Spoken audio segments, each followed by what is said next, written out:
From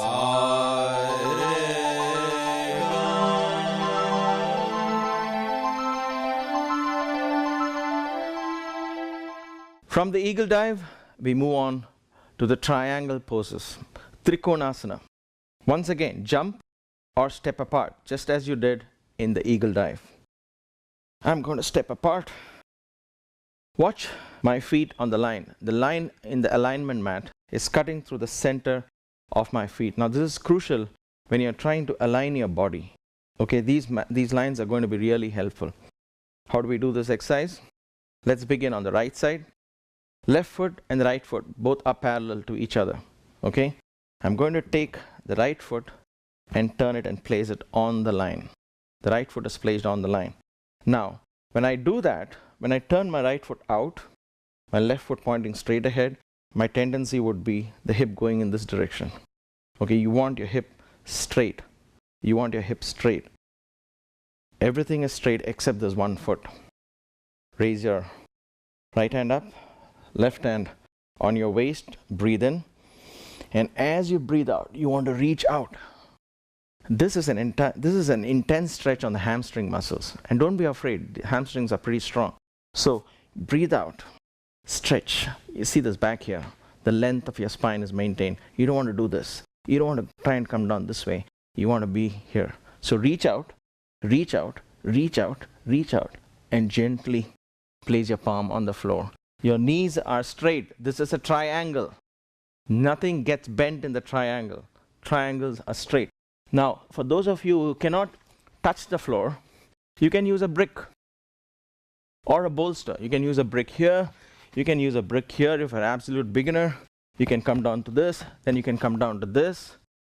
Place my palm on the floor and then watch my shoulder. I twist my shoulder up. I twist my shoulder up. Okay? And raise my hands up. This is where I want to be. This is where I want to be. As you progress, place your palm on the floor and twist. Stay there. 3. Let it stretch. Keep it there. Keep it in that pose. Reach a point where you can stretch to your maximum and hold it there. That's all it is. Just a little bit out of your comfort zone. 4. Keep breathing in and out. And 5. Okay, breathe in. As you breathe out, slowly come back up. Now, if you don't have the yoga brick, I'm going to show you the same thing with the bolster. Let's do it on the left side. Right foot back in position, left foot on the line. Okay, right hand on my waist. This time, I'm going to place this bolster in front of my feet. See, this is where I want to be. So, raise my left hand up, breathe in. As I breathe out, I stretch.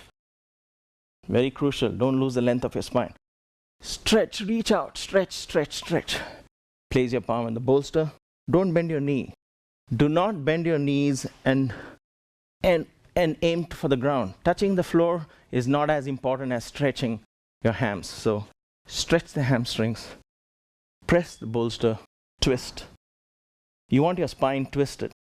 Twist and raise your hands up. Breathe in and out. Every time you breathe out, try and say, can I twist a little more? Can I twist my shoulders out a little more? Lean back. Lean back as much as you can. With practice, you will start leaning. Let me get this out of the way. With practice, you'll start leaning against your own feet as you open up. 3, 4. It's a pretty intense exercise. And 5. Okay, breathe out. Every time you breathe out, you move.